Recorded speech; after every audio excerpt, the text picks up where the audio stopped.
Alô, alô.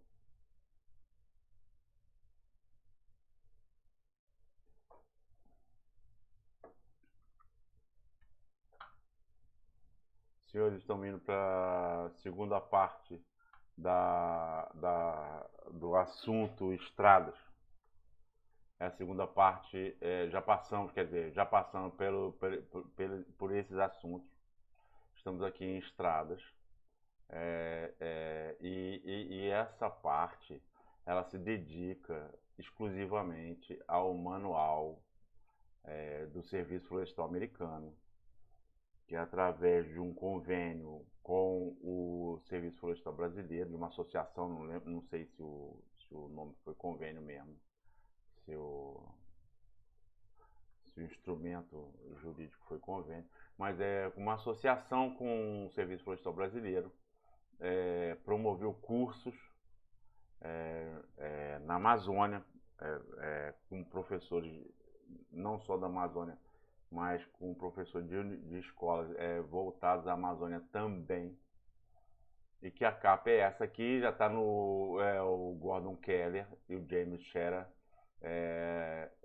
que eles mesmos promoveram os cursos, vários cursos na Amazônia, com convidados distintos, principalmente professores de exploração florestal.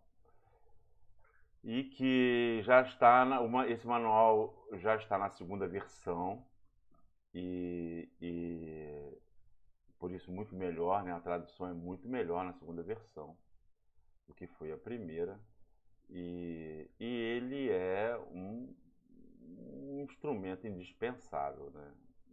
Com pouco uso, com poucas páginas, é capaz de mudar muito a prática do que é a realidade das estradas de chão, as nossas estradas de chão faladas. Ele é cheio de ilustração, de indicação de melhores práticas, né? Práticas recomendadas. Ele é muito bom, o manual é muito bom. Se você não sabe nada de estrada, você lê o manual e aí pronto, você já não vai fazer grandes bobagens. É claro que ele em si não é suficiente. Você vai precisar também daqueles conhecimentos que a gente tratou na primeira parte desse assunto de estrada, mas o segundo assunto estará garantido. Eu quero confirmar se eu estou gravando aqui. Ah, beleza, desculpe aí. Estou gravando sim. Então, ele trata de estrada de baixo volume de tráfego. Estrada de baixo volume de tráfego é a nossa realidade. São estradas que, e volume aí no caso, não é volume de madeira, é número de veículos que passam pela estrada. Não é a média diária, mas não é a média diária anual. Por quê? Porque é uma atividade sazonal, em geral, com exceção de floresta plantada, mas floresta natural é uma atividade sazonal. E aí, então, para comparar estrada de floresta plantada com estrada de floresta natural, aí é o volume médio diário, mas volume anual de média de tráfego diário. E aí ele traz muita definição e muita clareza e muita orientação. Aqui, por exemplo, eu tenho uma seção transversal, né, onde eu tenho uma camada superficial, que essa camada superficial pode ser asfáltica, poderia. E eu tenho uma base do pavimento, que seria um cascalho, uma laterita, né, um cascalho, uma pissarra, né, uma subbase, e aqui o subgrade. O subgrade faz parte do terreno natural da estrada, onde a estrada foi construída. Essas três outras que a ilustração aqui mostra tem a ver com camadas que eu faço conta de qual o tamanho que eu vou querer estabelecer, né? E aí é a pá carregadeira, eu uso a pá carregadeira, a mesma carregadeira frontal de tora, eu mudo, implemento, aí passa a ser pá carregadeira, o caminhão caçamba, e espalho o material de espaço em espaço, de forma que o trator de esteira e posteriormente a moto niveladora atuem e que fique naquela espessura que eu optei, que eu pré-defini.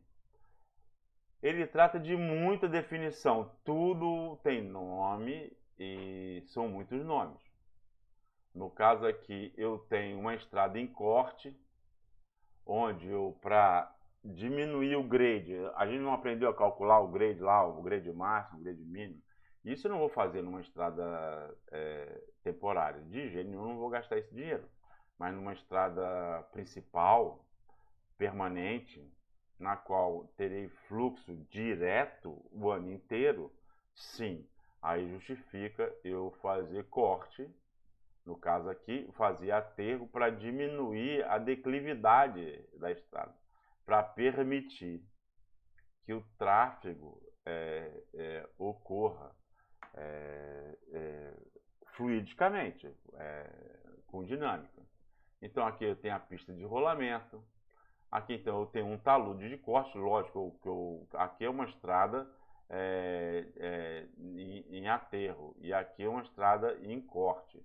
Mas aqui eu tenho então talude de aterro dos dois lados.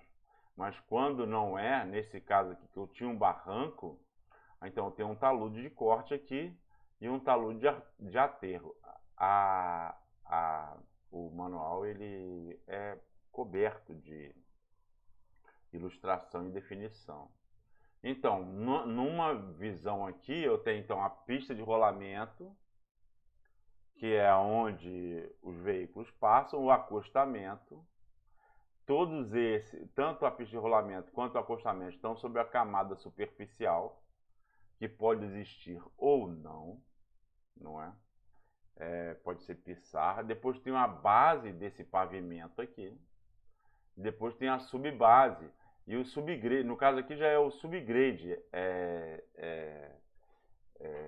O grade a gente vai falar depois. Mas é o subgrade é o terreno original, onde a base, a subbase e a camada superficial foram ou não depositadas, instaladas. Né? Então aqui eu tenho então, ó, aqui o talude de corte, tem uma vala para evitar que a água a precipitação que vem aqui não passe pelo leito da estrada, então eu tenho uma vala interna. Depois eu tenho um talude de aterro, veja aqui, essa lateral aqui, que é a plataforma da estrada, que é o limite de construção dela, teve material que saiu daqui, que foi o do corte, e passou para cá, que foi o do aterro, para eu fazer, para ser construída a superfície de terraplanagem, onde há o trabalho das máquinas, aqui corte, aqui aterro. Né?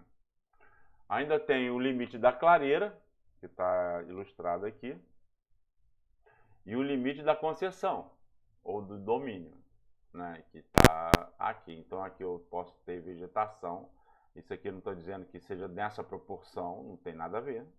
A estrada pode ser construída, mas já pensando que futuramente pode ser muito mais larga, com muito mais pistas. Então aqui é o limite da clareira, aqui o limite da clareira, aqui e aqui da construção da estrada. Tá certo? Aqui, desculpe, aqui o limite da clareira, aqui o limite da concessão e aqui onde a estrada é trabalhada, com corte e com aterro. Vamos ver isso nos próximos slides. Então, aqui a gente tem mais um detalhezinho só mais simples aqui do que aqui, esse aqui que está mais cheio de informação, né? É só o terreno natural, eu tenho um corte e eu tenho um aterro. Um corte aqui, o material de corte aqui é o material do aterro aqui. Aqui eu tenho um talude de corte, então, e aqui eu tenho um talude de aterro, e aqui eu tenho o subgrade, né? A pista de rolamento, o subgrade da estrada, tá certo? A valeta é isso aqui. Eu tenho valeta em geral interna, né? Eu posso ter externa também, mas interna, para evitar que a água que caia por aqui, pela superfície do aterro de corte, a água que escorra por aqui, não passe por cima da estrada, estragando o leito dela. Então eu construo uma vala. Como é que a gente vai tratar essa vala e vamos tratar adiante. Seção transversal é isso aqui que a gente vem mostrando o tempo todo, que é a seção transversal de uma estrada. E terraplano, ou aterro, é tudo que a gente bota em cima do subgrade. Tá certo? Tudo que a gente bota em cima do subgrade, que aqui é o terreno natural, aí é o terraplano, ou aterro. A base do pavimento, então, se aqui eu tenho um pavimento, ou uma camada superficial, a base do pavimento é o que tem logo abaixo. No nosso caso, em floresta, a gente não tem essa camada superficial. Pode até ter, mas em geral nós não temos. A base do pavimento é o próprio pavimento. Muitas vezes a gente não tem nem a subbase. A gente tem só o subgrade, que é o terreno natural, e a base do pavimento ou o próprio pavimento, que é pissarra, cascalho, seja lá o que for que a gente vai usar, com outros materiais que a gente pode considerar. A subbase está aqui, que é uma camada mais grossa, de rocha mais grossa, que sustentaria a base. Lembrando sempre que eu tenho um polígono, então eu tenho uma largura fixa, e aí eu tenho um comprimento. Se eu tenho um comprimento, eu quero colocar uma subbase ou uma base, não importa, de cascalho mais grosso, cascalho mais fino, de pedra mais grossa. Então eu tenho que ver o volume que esse polígono, essa seção de polígono, vai obter desse material. Se eu já tenho a largura, então eu vejo quanto tem, quanto a caçamba é capaz de transportar, né? 5 metros cúbicos, 6, 8, sei lá, 12 metros cúbicos. E aí daí eu já despejo no espaço certo para naquela largura eu obter aquela espessura, fazendo então esse perfil assim, esse volume. É claro que ele não vai ficar, se você usar aí tem a questão da precisão, dependendo da régua, do instrumento de medição, ele vai estar mais aqui, mais ali, mais aqui, mas não importa. É mais ou menos aquela espessura. O subgrade aqui é a estrutura mais grossa que vai sustentar a base do pavimento, né? E o grade, a gente está falando assim, de base, camada superficial, que aí pode ser asfalto até, sei lá, mas não importa, é só teoricamente uma camada superficial. Aí a base desse pavimento, isso aqui então, a camada superficial é a pavimentação, o pavimento, que pode ser até asfalto, pavimento asfáltico. Aí depois, então, eu tenho a base desse pavimento, quem vai sustentar esse pavimento. E depois eu tenho a subbase. Isso aqui é tudo construído. E aqui eu tenho o subgrade aqui, que já é o material original, tá certo? Mas, pô, se você quer o subgrade, cadê o grade? O grade é justamente o perfil. O perfil por onde a estrada, o desenho por onde a estrada vai passar. Ok? Então, já mostramos aqui o desenho lembra, né? Eu tenho estrada em corte, aqui eu tenho estrada em aterro, aqui é um intermediário, que eu tenho um talude de corte e um talude de aterro. E eu posso também ter um talude, um aterro armado, não só de corte quanto de aterro, mas eu posso tê-lo armado. Aqui está aterro armado, mas também posso ter um talude armado para sustentar o solo, para não deixar que a chuva desmorone, né? Essa proteção eu faço novamente. Eu tenho que pensar quanto é que é o custo, quanto que eu vou usar a estrada e o quanto que vale a pena isso. E são ferramentas, são instrumentos, né, que eu devo sempre pensar porque fazem muito sentido. Nós vamos ver aqui que em termos de custo relativo é muito barato. Então o aterro armado, quando eu crio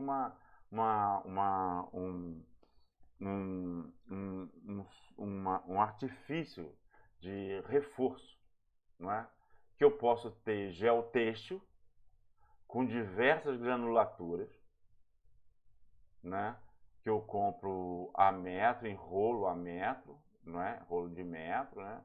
Que eu primeiro faço o aterro, aqui tem um talude de aterro, eu coloco o geotêxtil e depois eu jogo solo por cima e depois eu jogo ou semente ou placa de grama fixada com estaca de bambu, né, de taboca, né? Aqui geomalha, olha só como é que funciona. Por aqui a gente já pode ver quanto é que é o custo, que vale muito a pena para reduzir o custo em manutenção da estrada, não é? É um custo relativo. Claro, se for pensar em toda a infraestrutura, não, porque inclusive estrada temporária, no caso, por exemplo, estrada temporária em floresta natural, a qual você vai desconstruir, não faz o menor sentido você utilizar isso. Mas em estrada permanente, todo sentido. Em toda estrada permanente, não. Para diminuir a rampa, para conservar o solo da rampa. E aqui uma outra de conservação, quando eu faço, já na minha engenharia, eu já resolvo fazer um talude de aterro bem íngreme ou bem suscetível à erosão em função da chuva, eu posso usar o gabião, que chama isso. E o gabião, ele pode ser, tem diversas formas. O gabião de caixa, como o exemplo aqui está falando, o gabião de colchão e o gabião de saco. Na verdade, são só amarrações diferentes que eu tenho a alternativa de usar alambrado. Na verdade, ele é mais complexo um pouco que o alambrado, porque tem a ver com alumínio, com zinco. Além da alma de aço, tem a ver com alumínio, com zinco, né, e PVC, para proteger, né, toda essa malha que vai botar rocha encaixada, seja em caixa, seja em colchão. Aí a diferença de caixa para colchão é que o colchão é mais fino, tá certo? É mais fino, é a mesma coisa. E o saco, mesma coisa em termos. E o saco, não, já mais grosso, mais roliço. Então, eu uso essa malha para botar rocha dentro. A grande vantagem do gabião, voltando aqui, é que ele não oferece o problema que parede de concreto armado oferece, que é de reter água. O gabião, ele já é uma estrutura de drenagem em si. toda a água que chegar perto dele, ele vai liberar. Então tem que considerar isso no gabião também. No gabião, ele não vai reter água, vai liberar toda a água. Tá certo? Aqui a relação de talude que a gente tem que aprender. Aqui é uma ilustração de talude enrocado. Enrocado é o que eu dizer, botar pedra no fundo. Eu tanto posso botar pedra, como posso botar resíduo da exploração, galho. Por quê? Porque a água vai passar ali, ela vai levar o que tiver ali. Se eu botar galho na vala, a água, em vez de bater direto no fundo da vala, que é barro, em geral barro, ela vai bater no galho primeiro. Então eu já vou estar amortecendo o poder da água da chuva. Não é? Vou estar preservando, tornando a minha vala mais forte. Não é? E eu posso também usar rocha. Se eu tiver facilidade, opa, eu posso usar rocha também. Ou não. Mas o que é interessante aqui é que esse 1 para 1 aqui quer dizer o quê? Que é 1 de altura para 1 de largura. A relação do talude, ela é o contrário da declividade. Na declividade é o quê? A altura sobre o comprimento da rampa, né? O comprimento da seção. No caso do talude é o contrário. Se eu falo que um talude é 2 por 1, quer dizer o quê? Que isso aqui aqui é um talude 1 por 1. Se, no caso de declividade, eu falo 1 para 2, né? Eu estou falando na tangente, eu posso falar até em porcentagem, que é 1 para 2, cateto oposto sobre o cateto adjacente. No caso do talude, não. No caso do talude, eu falo o contrário. 2 é a base e 1 é a altura. Não é? Então, é só uma forma de expressar. Quando eu falo talude 1 para 1, tudo bem, o cateto adjacente é igual ao oposto. Quando eu falo de talude, eu não falo como eu falo com tangente, que é o cateto oposto sobre adjacente. É o contrário, é o cateto adjacente sobre o oposto. Tá certo? E aqui a gente vê diversas estruturas. Novamente eu vou esclarecer. Eu estou assassinando aquele manual que está lá no SIGA-A. Mas diversas estruturas de drenagem. Por quê? Porque o importante, numa construção de estrada, numa estrada de chão, mesmo que ela seja uma estrada de baixo volume, o importante é drenagem, drenagem e drenagem. Aqui então eu tenho vala, né, externa acima do talude de aterro, né, para não deixar a água escorrer simplesmente. Eu tenho uma vala protegida com galho ou com enrocamento. E aí, de espaço em espaço, a gente vai ver qual é esse espaço. Eu tenho, então, esse aqui é o famoso bigode. Então, eu tenho um desvio, porque a vala vai acumulando água, então uma hora eu tenho que tirar ela dali. E aí eu tenho um desvio, e nesse desvio eu diminuo o impacto do dreno, desse dreno aqui, ao se espalhar na floresta, no solo, usando o quê? Ou rocha ou resíduo de exploração. Então, esse aqui é o famoso bigode. Aqui não, aqui eu já tenho um dreno transversal. Esse aqui é o bigode que tira da vala externa. Aqui eu tenho uma vala interna. Aí a vala interna, eu tenho até uma vala interna superior. Quando a água que vem daqui, ela é primeiro barrada em função da quantidade de água que vem. Eu dou uma primeira segurada nela. Então eu faço uma vala nela. Mais abaixo eu tenho uma outra vala, para não deixar a água escorrer por cima da estrada. E de espaço em espaço, então eu faço uma drenagem transversal, que é isso aqui. Essa drenagem transversal pode ser através de uma vala mesmo, ou pode ser através de bueiro, como a gente vai ver. Aqui eu tenho então também uma drenagem transversal aqui, ó, chama declive ondulado. reforçado, enrocado, que a água que vai passar, vem de lá e vai passar por aqui, vai atravessar e vai escorrer de enrocamento para encontrar o igarapé que veio lá do outro lado. Ah, beleza, é o mundo perfeito, tá certo? Aqui eu tenho um outro declive ondulado transversal, desse lado de cá. Aqui eu tenho um outro declive ondulado transversal. Né? Eu tenho um declive ondulado protegido com madeira aqui, enrocamento, para jogar água que passou pela barragem e foi devolvido ao igarapé da água que saiu do bueiro, né? E aqui eu tenho um declive ondulado transversal, que tem enrocamento aqui no caso aqui também, que não necessariamente existe. Beleza? Aqui também, declive, aqui eu tenho um declive ondulado transversal aqui, e aqui os bigodes que eu estava falando. Aqui os bigodes. Vou voltar porque eu acho que o marcador não estava fora de lugar. Então aqui eu tenho os bigodes que eu estava falando, aqui eu tenho a vala superior.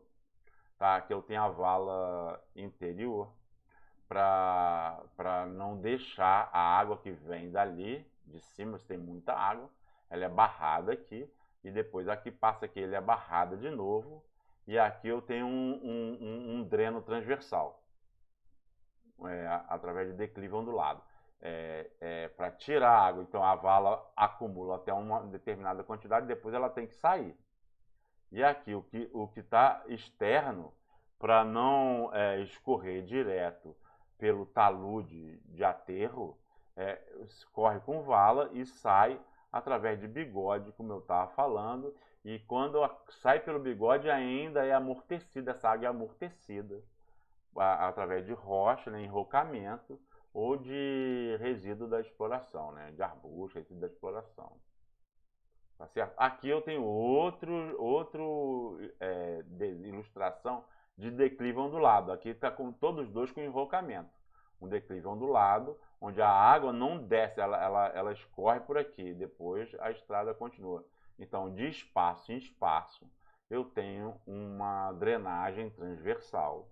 No caso aqui é declive ondulado. Poderia ser um bueiro. Para tirar a água que está vindo da vala interna, que não está sendo desenhada aqui, né?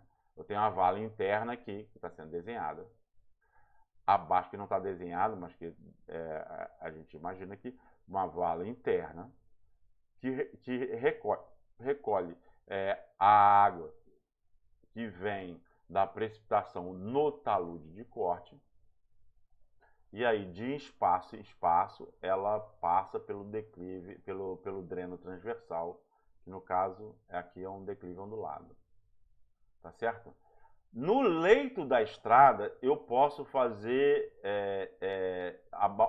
dois tipos de abalamento. Um é central, tipo duas águas. Eu jogo a água para um lado, jogo a água para o outro. Aqui, essa declividade é de 4 a 6%. A gente, no nível de mangueira, sabe... veja bem, um operador de esteira bom, ele vai saber fazer. Um operador de esteira que só empurra terra, ele não vai saber. Ele vai ter que aprender a fazer. E quando ele começar a fazer, lógico que não vai ser perfeito. Ele vai ter que refazer tudo? Não. Ele vai cada vez fazer melhor. Não é para começar a fazer tudo de novo desde lá do começo. Porque aí já tem a ver com a manutenção da estrada. Logo ele vai ficando melhor. Mas aí o importante é, nas primeiras vezes que ele faz, anotar o tempo e anotar as distâncias e a profundidade e a declividade. Essa distância e declividade a gente vê com trena e nível de mangueira. Não é com hipsômetro, não, com clinômetro, não. É com nível de mangueira, para ver como é que está e instruindo-o. Falando, ó, ficou muito íngreme, ficou muito, para ele ficar sabendo, e se ele levar jeito, ele for o cara para aprender a operar, ele cada vez vai saber melhor, né, como fazer. E nunca um vai ficar igual ao outro, nunca vai ficar à perfeição, e por isso que está aqui de 4 a 6%.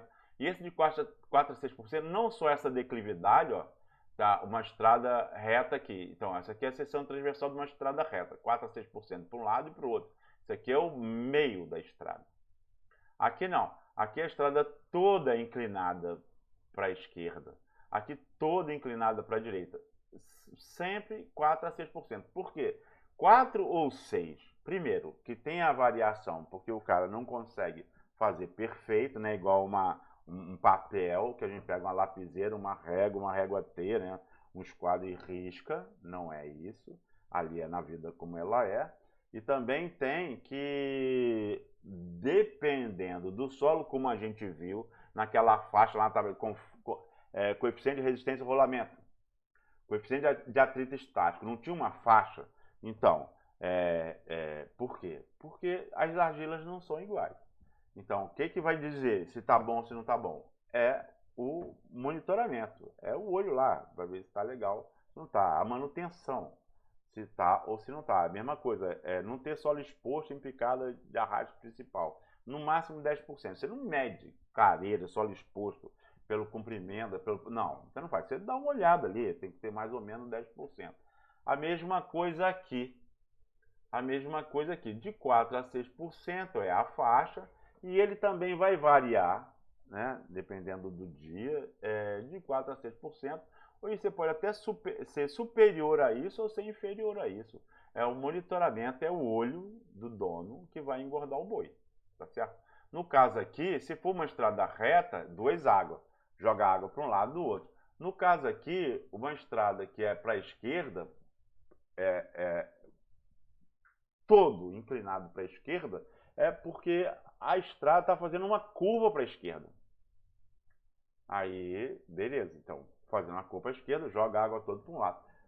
A estrada está fazendo uma curva para a direita. Opa! Então joga a água toda pro lado de lá. E daí essa alternativa, teoricamente. Então, barreira para água, então, no leito da estrada, ladeira abaixo. No leito da estrada, eu tenho que evitar que essa água transcorra pelo leito. Quanto mais eu puder evitar, é melhor. E uma delas é fazer a barreira, que são montículos, né? Como se fossem quebra-mola. Mas quebra-mola aí, o objetivo dele, ele pode até ser bem suave. O objetivo dele não é impedir a velocidade do veículo de carga. Inclusive porque o veículo de carga já tem que andar lento mesmo. Esse montículo transversal é só para não deixar a água que está escorrendo ladeira abaixo continue criando drenos naturais no leito da estrada, tá certo? Então, o declive ondulado superficial, pode chamar, né? Ou drenagem transversal, que são as duas coisas. São duas formas de chamar, né? Com mais detalhe ou com menos detalhe. Aqui a gente já falou assim, barreira para água, tá? Um declive ondulado transversal ou uma drenagem transversal. O declive ondulado, eu boto um calombo, vamos dizer, um quebra-mola, vamos dizer assim. Mas na drenagem transversal, além desse calombo, eu faço uma vala para tirar a água que vem do talude, a água que vem da vala, é uma vala transversal, para escoar a água que vem da vala, que vem acumulando a água do talude de corte, atravessando então a estrada e jogando para o outro lado. E então, não é só uma barreira, não é só um quebra-mola, também tem uma parte mais profunda. Essa profundidade, ela bate com a maior profundidade da vala.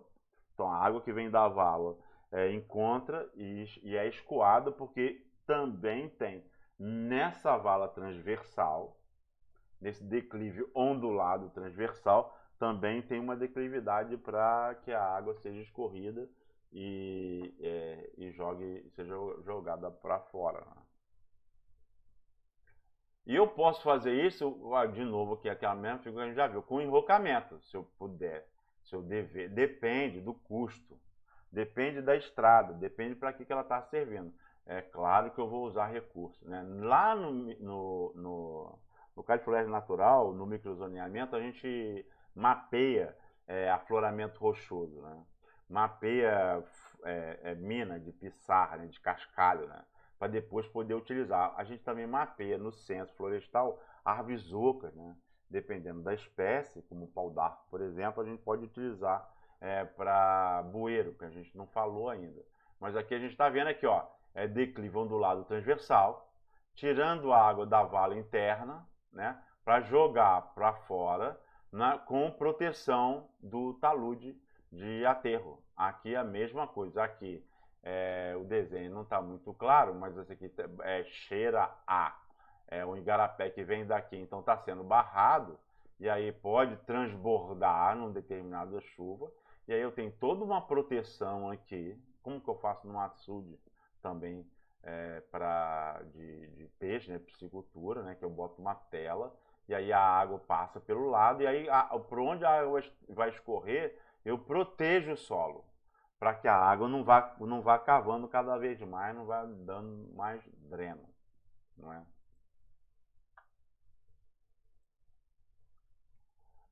Então, essa aqui é uma tabela super interessante, porque ela nos informa qual é a distância entre as drenagens transversais. A gente não tem a drenagem interna, que é a drenagem do talude de corte, que é a vala, que não deixa a água que o talude de corte recebe passar por cima da estrada. A gente não bota uma vala, então essa água ela vai acumular. Então, uma hora eu tenho que botar uma drenagem transversal, que pode ser um declive ondulado ou pode ser um bueiro. Beleza, então, mas de quanto em quanto, de qual em qual distância eu tenho que colocar isso? Essa é a tabela que dá essa informação. Dependendo da declividade, que a gente já viu, de 0 a 3%, de 4 a 6, 7 a 9 e tal. Aí, se o solo é erosivo ou o solo não é erosivo, e aqui a gente está falando, né? Solo erosivo e solo não erosivo. Aí, então, qual é a distância? Né? A distância entre declive ondulado transversal ou entre bueiros. Veja bem, isso é um indicativo. Se eu não sei nada, eu vou usar a bibliografia. Mas a minha prática, exatamente o solo que eu estou trabalhando, exatamente a declividade que eu estou trabalhando, exatamente a pluviosidade que eu estou trabalhando, é que vai dizer se essa distância está adequada ou não. Mas se eu não sei nada, eu vou usar isso, porque essa tabela, ela vem em função de super experiência. Então, eu tenho aqui a declividade do terreno, eu tenho duas classificações, está transformando discreto o que é contínuo, não tem problema. É só uma ilustração, só um indicativo de preço, como foi falado lá. Uma tela de 50 metros de alambrado para fazer um gabial, eu posso comprar um gabial pronto, de colchão, de charuto, né, de comprido, ou um gabial quadrado, né, retangular, né. Eu posso querer fazer também. Então, uma tela de alambrado, de um rolo de 50 metros, acho que tô chutando aqui uns 600 conto. Uma coisa mais ou menos por aí. 50 metros de 1 metro, né? Mais ou menos por aí, tô falando de 1 metro aqui. Então, pô, eu posso fazer o meu gabial. Se eu tiver rocha, né? Não, claro que eu tenho que ter rocha. Não, dependendo do lugar que eu tô, não tem rocha nenhuma. No caso do Acre, não tem rocha, esquece. Aí até a FUNTAC, a Fundação de Tecnologia, fez pedra de barro. Bom, mas não importa. Eu tenho que ver qual é a realidade. O que eu estou dizendo justamente porque a realidade é muito distinta. E se eu não sei nada, eu tenho que usar, por exemplo, uma tabela igual a essa, que está me dando um indicativo, para não chutar do nada. Dependendo da declividade, se eu estou trabalhando com solo argiloso ou com solo arenoso, mais argiloso ou mais arenoso, aí qual é o espaçamento entre drenos transversais, que podem ser bueiros ou declive ondulado, como a gente já viu. Aqui também, aqui está aquele detalhamento lá do abalamento. Não estava lá 4 a 6, aqui está 3 a 5. Qual é a diferença? Nenhuma. A diferença vai ser a prática, vai ser, vai lá, se deu certo, se não deu certo, se está ficando bom, se não está ficando bom. Na manutenção, olhando lá. Aqui eu estou vendo assim, ó, um talude de corte, 1:1, ou seja, a largura dele é igual à altura, cateto oposto igual ao adjacente. Eu tenho enrocamento, pô, isso aqui é uma estrada, pode até ser de chão. Pode não ter, né, subbase, base, coisa nenhuma. Eu posso ter o solo base mesmo, ou a subbase, né? E leito nenhum. Posso ter sim, mas a gente já viu já o texto, já o malha. Isso aí sempre a gente já viu que é barato, né? E é para situações extremas na qual eu quero ter fluxo. Eu não quero precisar que um trator vá lá puxar o caminhão, ou que desmorone tudo, desbarranque tudo. Não, eu vou usar o que é, nesse caso, relativamente muito barato para eu poder manter a minha estrada no leito. A prática que a gente vê das estradas é muito, não estou falando de floresta plantada não, que também é muito variado, mas no norte não há. O que as pessoas acham que é normal não tem nada a ver com normal.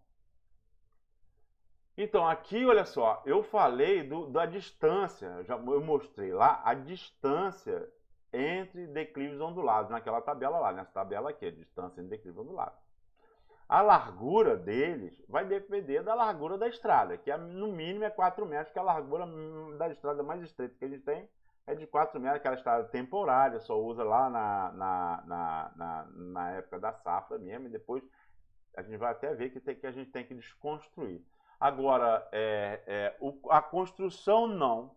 E aqui também, olha só, de 8 a 30 metros para a primeira vala. Aí depois no primeiro barranco, no primeiro quebra-mola, vamos dizer, no primeiro quebra-mola, né, no primeira barragem, né, para a água não descer. Aí depois eu tenho de 8 a 30, porque eu não posso fazer isso muito estreito, senão eu vou fazer de fato um quebra-mola. O veículo vai pum, pum. Então eu tenho que ter uma coisa que seja confortável. Eu só quero tirar água. O veículo já anda devagar. Eu não quero sacrificar a suspensão. Então, de 8 a 30, 8 ou 30, entre o começo da elevação e a crista dela. De 8 a 30, é de 8 a 30 mesmo. Você tem que ver lá, no local, qual que é. E que vai variar também, porque você também não vai ter um solo homogêneo. Então, em determinado lugar vai ser mais de um jeito, em determinado lugar vai ser de outro jeito. E se o teu operador de esteira, que em geral é esteira, patrol já é meio fora da realidade, mas o teu operador de esteira pegar a manha, ele vai saber. Se ele for bom, ele vai saber. Então, de 8 a 30, aí depois de 7 a 12 já descendo, né, até chegar ao fundo do vale, e de 8 a 30 de novo para voltar ao leito normal. Então, começou esse leito, voltou esse leito, de 8 a 30 entre eles, e de 7 a 12 a descida, a descida e o começo da subida. Tá certo? Aqui, detalhe da instalação de um bueiro, não é? Que em floresta natural eu utilizo árvores que eu registro no Censo Florestal ocas, todas as árvores caídas ocas eu registro, o comprimento, o diâmetro menor, o diâmetro maior, para eu utilizar posteriormente para bueiro. E no caso de floresta plantada, que eu não tenho essa alternativa, eu tenho que usar a manilha mesmo, tá certo?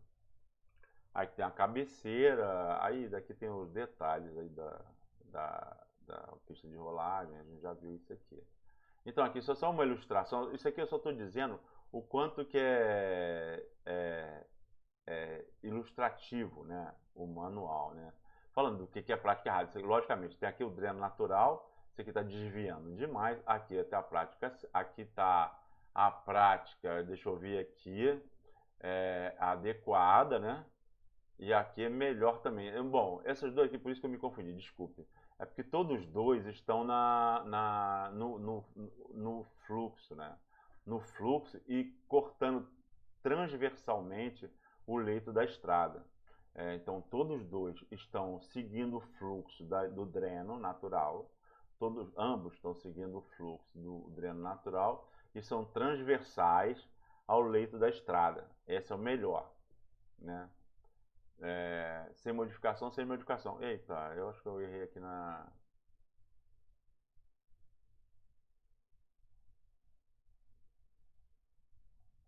Não, aqui está dizendo que está adequado. Desculpe aí. Mas exige uma curva na estrada. Sim, tá. Para a estrada, tá. Aqui o desenho não está facilitando. Ele só está dizendo assim, que para o certo é que o bueiro ele siga o fluxo natural do dreno, tá certo? E que ele seja transversal ao leito da estrada. Isso acontece tanto nesse quanto nesse. Nesse aqui é que o desenho não me ajudou, que aqui a estrada fez uma leve curva para manter esse princípio. O dreno transversal ao leito da estrada, seguindo o fluxo natural do dreno. Tá beleza? Que eu pensei que eu usei isso aqui mais como uma ladeira do que como uma curva horizontal. Foi mal aí, desculpe aí. Então, aqui é uma tabela. No manual lá pode ser mais informado de uma forma mais detalhada. Pode não, informado de uma forma mais detalhada. Mas aqui, olha só, aqui é uma tabela muito interessante também para a questão do dreno. Então, eu tenho hectares da área de drenagem. Ou seja, isso é muito fácil no SIG de eu saber. Onde está chovendo, né, onde vai chover e por onde vai correr a água. A água vai correr por onde? Pela minha estrada. Por onde? Por baixo ou por cima. Tá certo? Aí, no caso, eu estou falando por cima. Desculpe, por baixo, que é por bueiro. Então, a área da zona de captação. Aqui é a área da zona de captação. Uma faixa até bastante razoável, né? Então, aí o diâmetro do tubo, tá certo? O diâmetro ou da área, tá certo? Do tubo, tá certo? Aqui, inclinações pronunciadas e inclinações leves. Inclinações pronunciadas da água que está vindo da zona de captação, da bacia, da microbacia, não é? Então, aqui eu tenho a área de captação, aqui o diâmetro Pô, é uma super de uma tabela. Se eu não sei nada, é uma super de uma tabela. Depois eu vou passar a saber por causa do monitoramento, mas é uma super de uma tabela. Que eu posso, no caso lá no manual, ele é muito detalhado. Tem diversas formas de obtenção de um valor mais preciso. Mas se eu não sei nada, eu posso usar esta tabela para ver qual que é a zona. Isso aí eu sei no SIG. No SIG eu vejo. Aí tem uma função no SIG que calcula a área da microbacia diretamente. É uma função mesmo que eu botei, ela já coloca de forma diferente, já me diz qual é a área. Né? Não, delimita e depois eu peço a área, não é? E aí então, pô, aqui é o diâmetro, tá certo? E a área da superfície de dreno, não é? Em terreno leve ou em terreno com inclinação pronunciada, tá certo? Aqui o valor C, essa tabela até está sobrando, porque eu tinha feito ela, tinha colocado mais informação, mas ia ficar muito complicado, eu acabei tirando, mas aqui é porque tem outras formas de você, em vez de você pegar isso, você pegar, ou você calcular o tamanho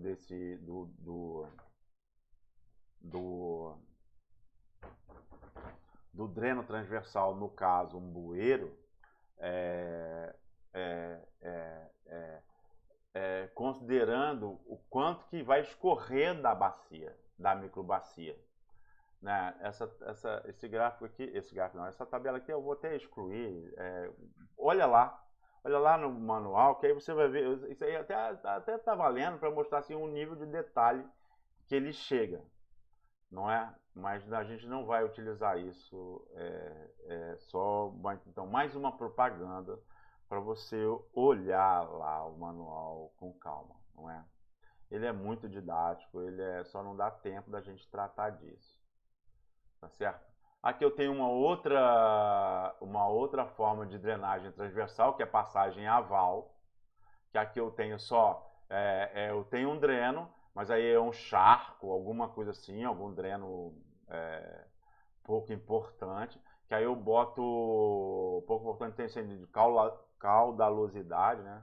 Aí eu posso fazer um enrocamento e passar com o veículo por dentro dele, pelo solo dele, em vez de fazer uma ponte, muito largo para fazer bueiro, muito caro para fazer uma ponte, eu posso fazer um enrocamento, deixar o charco continuar passando aqui e eu passar por cima. É uma alternativa.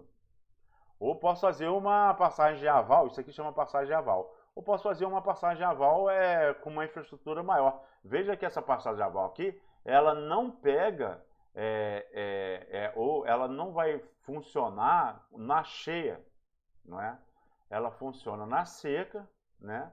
Passar aqui já está com uma infraestrutura maior, né? Mas o nível máximo da água é maior, vai cobrir essa água aqui.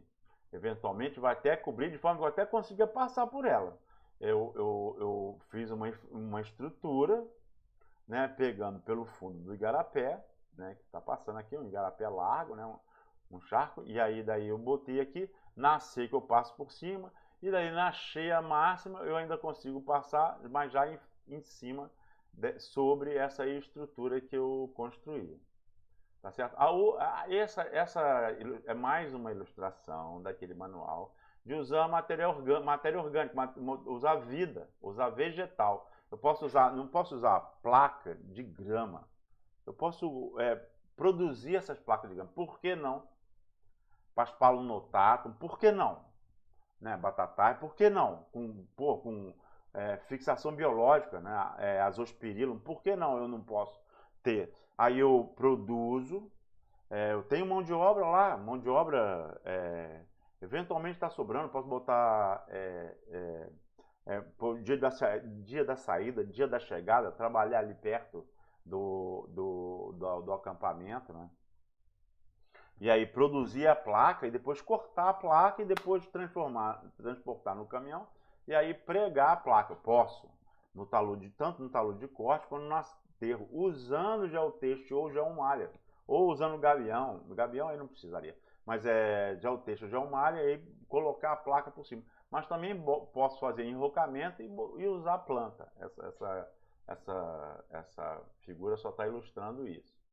Né? E aqui eu também tenho zona de armazenagem. Veja que a água que sai aqui do talude de corte foi drenada, para não passar pelo leito da estrada, foi drenada numa caixa de armazenagem.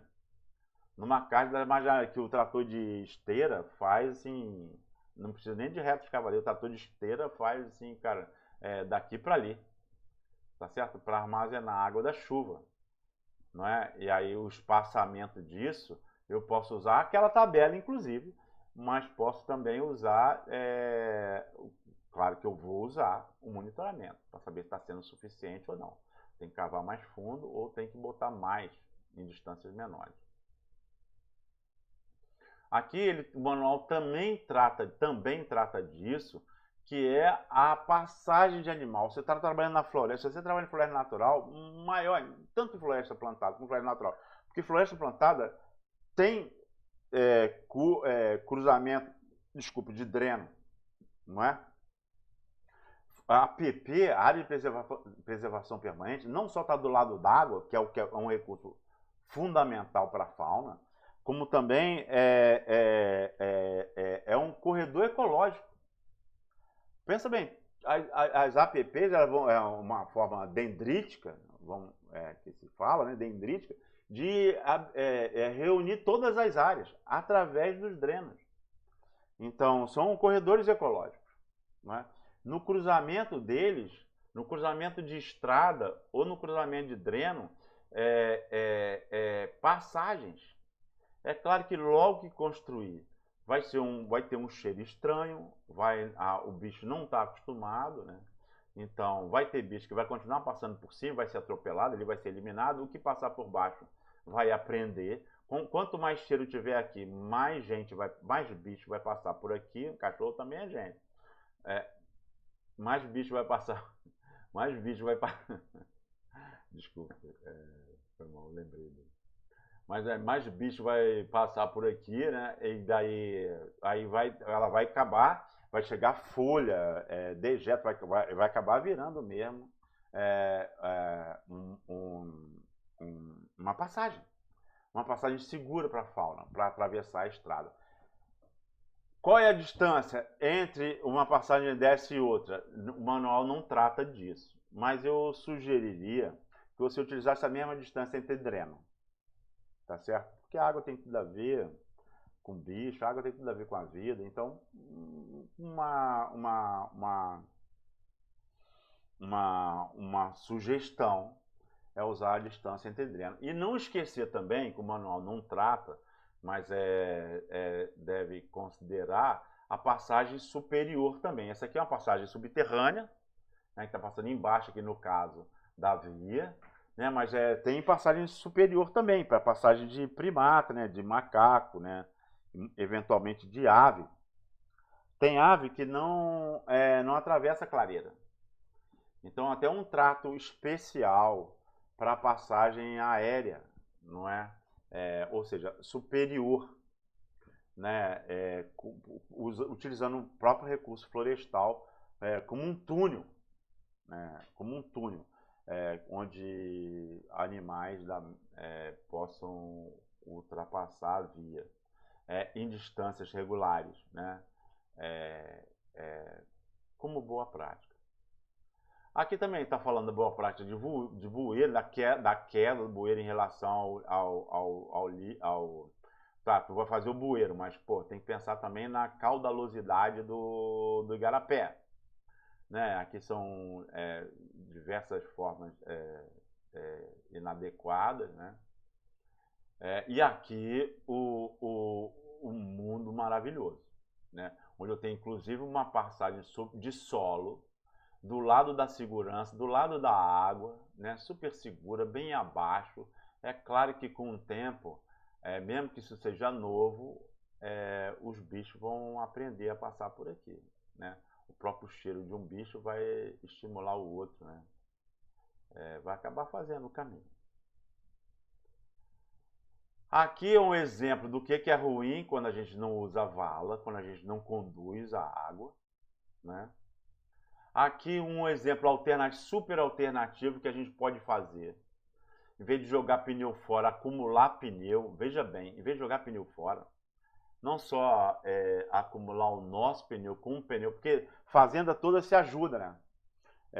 É sempre assim, às vezes a gente tem uma ferramenta que o outro não tem, uma serra, um torno, um compressor. Às vezes a gente tem uma coisa que o outro não tem, ou às vezes é material de consumo que falta, cigarro, tabaco, sei lá. A gente tem uma coisa que o outro não tem, o outro tem que a gente não tem. E sempre quem está no trecho se conversa, se frequenta, cria amizade, e tem aquela amizade assim, às vezes cria uma amizade mesmo, mas é sempre uma coisa polida. Por quê? Você nunca sabe quando que você vai precisar do outro. Nunca você vai ter tudo que o outro tem. Às vezes você precisa e às vezes você não tem, né? Então, essa relação é muito comum.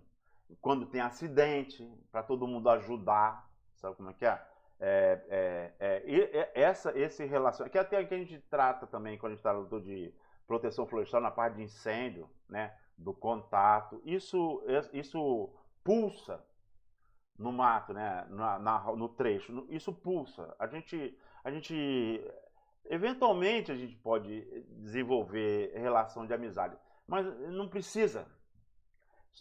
Relação de boa vizinhança. Então, você pode guardar, em vez de você jogar fora, guardar os teus pneus, e também, se o outro lá não vai fazer nada, ele vai ter que descartar. Opa! Não precisa descartar, não. Deixa comigo. E aí você tem aqui ó, um gabial. Um gabial natural. Sabe como? Sem usar a malha. É só um exemplo aqui que também está lá no manual. Mais uma propaganda para você utilizar. Aqui um outro exemplo de estrada que é muito comum na nossa realidade. Pelo menos na realidade do norte, né? Na realidade do Brasil em geral, melhor dizendo. É muito comum na realidade. Pô, não dá para passar, choveu, o carro não vai subir. Manda o trator lá para buscar. Poxa vida. Mas é a nossa realidade, tá certo? Outro exemplo da Vossoroca, da erosão, né? Da água. Daqui a pouco tem que ficar no veículo, procurando onde é que passa, né? Diminui, procurando onde é que passa. Não passa fluidicamente, você não vê nenhum dreno, nenhuma barragem, né? Nenhuma barreira, né? Você não vê nada transversal aqui para tirar água ou para coletar água, seja aqui no aterro, seja lá no corte, não é? Aqui é só um exemplo, aqui eu peguei essa figura só para mostrar assim, eu posso ter um rolo compactador, tem máquina que é específica para isso, mas eu também posso comprar só um implemento que o trator de esteira, aqui é um pé de carneiro, né, que chama, né, pé de carneiro, não sei se está chamando aqui de pé de carneiro, mas que nem chama de pé de carneiro, é que eu implemento, é um implemento que o trator de esteira puxa para aumentar a compactação no solo, tá certo? Aqui é um caminhão circulando, uma estrada estável, um exemplo, né, de uma estrada estável. Olha só a pista, pô, isso aí sim. É isso aqui que a gente deve querer, esse que deve ser. Esse deveria ser a realidade natural. Aqui eu tenho um caminhão trucado, né? Me parece. Não, isso aqui é uma carreta. É, Bom, mas aí tá num solo, num leito. Aqui eu tenho a vala interna, tá vendo aqui? E eu tenho um terreno, uma foto de um terreno nesse pedaço aqui adequado, né? Aqui um exemplo de um bueiro, de um super bueiro, já mais caprichado. Isso aqui é para a vida inteira, então, se você for fazer a conta, é pouco. Aqui um outro bueiro, aqui um outro bueiro também. Aqui eu tenho enrocamento na vala. Uma vala bem enrocada aqui. E aqui eu tenho uma fotografia, embora não seja em floresta, poderia até ser em floresta plantada, né? Mas em floresta é a desconstrução da estrada, onde eu pego a estrada e a desconstruo, para não deixar, não só nenhum veículo passa mais aqui, então invasão tá impedida, como também a água também não circula. A água acumula entre as valas, entre esse morro, a água acumula. E aí eu estou favorecendo o crescimento de capoeira aqui, que vai acabar protegendo o subleito da minha estrada. É isso aqui, é isso aí, a segunda parte da estrada. Veja o manual, tá lá no SIGA. Folheie, pega, imprima e veja. Quando você estiver no trono, veja, folheie, para você ver o quanto que ele pode ser uma boa ferramenta. Falou? Um grande abraço.